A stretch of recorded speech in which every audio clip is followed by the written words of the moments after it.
Yun bang shortcut ka ng daan, kaya lang nahulog ka sa putikan?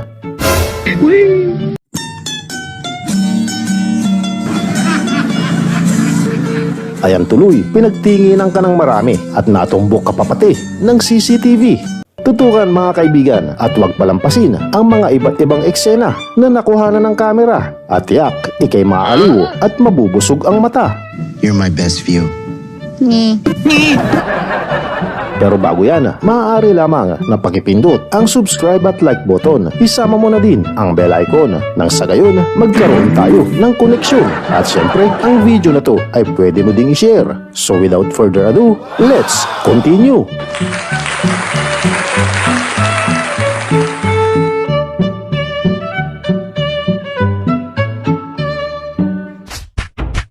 Please welcome JC! JC, bate, go! What's up?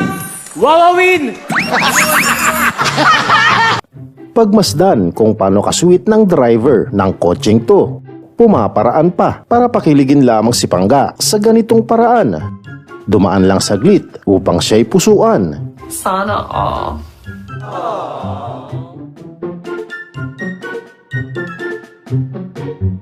Ang mali ng tinderang to, dapat in-order na food, hinatid muna bago manukli sa kaha.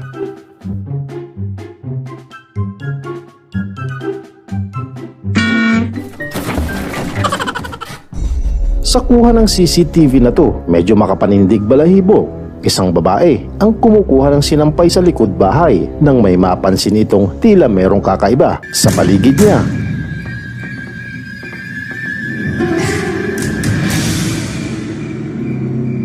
Pagkaalis, meron palang nilalang na kanina pa sa kanya nakamasid.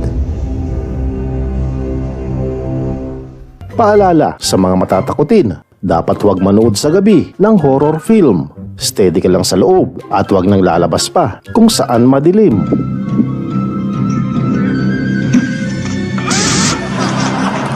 Alam mo ba na kapag sinabi ng call agent sa'yo to, give me a minute or two, tumi-tiktok mo na yan at sumasayaw ng ganito. Hello mga TikTokers! Now you know. Para mabawasan ang antok at maiwasan ang pagtulog, sila Kuya Guard naisipan nalang mag-TikTok. Maigi na daw ang ganito kesa uminom ng cobra at kumain ng balut. 10,000! Hindi katulad ni Inday na kapag walang tao, biglan lang tinatamaan ng antok at sa labas pa matutulog. Aba, may nakahanda pa siyang unan at kumot. Matik kay amo, ikay malalagot. Bukas, hindi ka nasisikatan ng araw. Sabi nga nila, mamimit mo daw ang iyong destiny sa hindi pangkaraniwang pangyayari. Kaya lang, sa sitwasyon nila, mukhang hindi iyon mangyayari. Sadyang ayaw kayo talagang pagtagpuin ng destiny. Oh my God. Eto naman, mukhang papunta na sa kanyang destiny. Ibig kong sabihin, sa kanyang final destination. Maswerte itong si ate at hindi pa oras ng kanyang destiny. Kung siya lang ay medyo nahuli, eto ang mangyayari.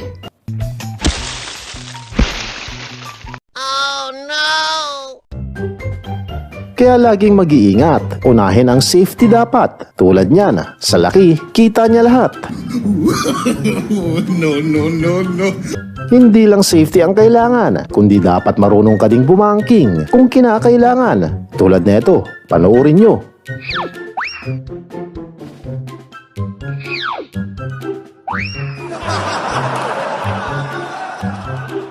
Tama naman at ipinarada sa tabi ng maingat. Ang problema, handbrake, hindi naman iniangat. Lumilipad na naman ang isip ko. Kaya ang sasakyan, unti-unting umuusad. Ayun, bago malingat, huli na ang lahat.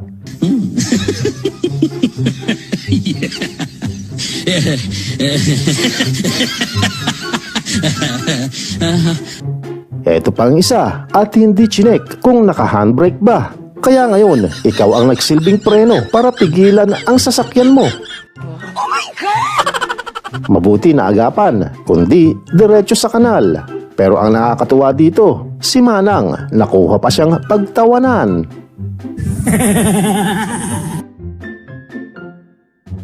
Kuwelang-kuwela ang paandar ni Sir. Mantakin mo, inakyat niya ang pababang escalator. Eto, hindi kwela, kundi manghihinayang ka. Paano kasi? Bit-bit na cellphone. Nahulog sa elevator.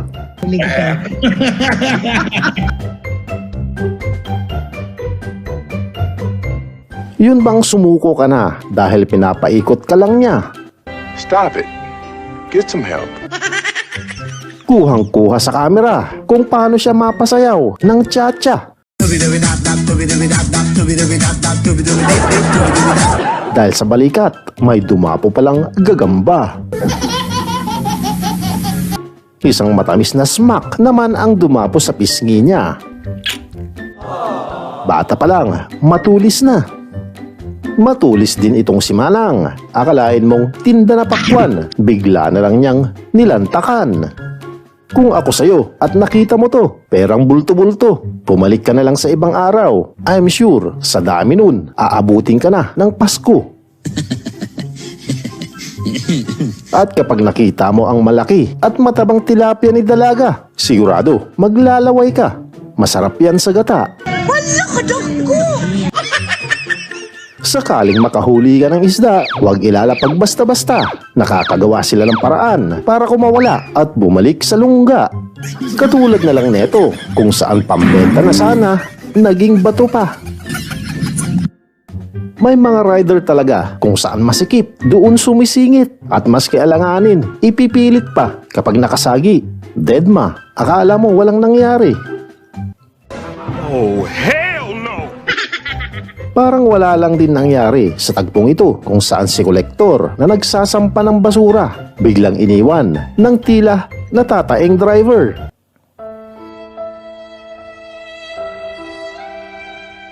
Nagkayayaan din ang magkapitbahay maglaro ng volleyball at ang nagsilbing net ang kanilang bakod.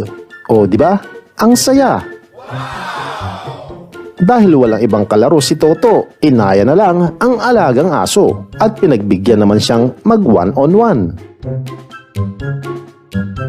Napansin naman sila ng ibang doggy at gusto umano nila makipag 3-on-3. Ayun, larong-laro na yung isa at napatalon na lang bigla.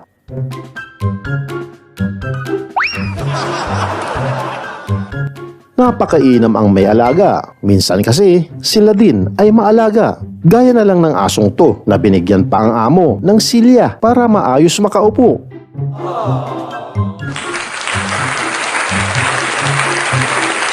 Pero kapag sinalbahe mo naman sila, sigurado marunong yang bumawi.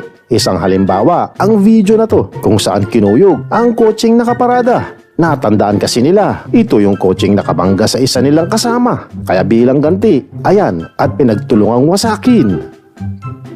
At yan mga kaibigan, at inyong natutukan ang mga iba't ibang eksena na nakuhanan ng kamera. Naway inyong nagustuhan at nagbigay ng aliw. Maraming salamat sa pagsubaybay at hanggang sa susunod muli nating pag-uugnay.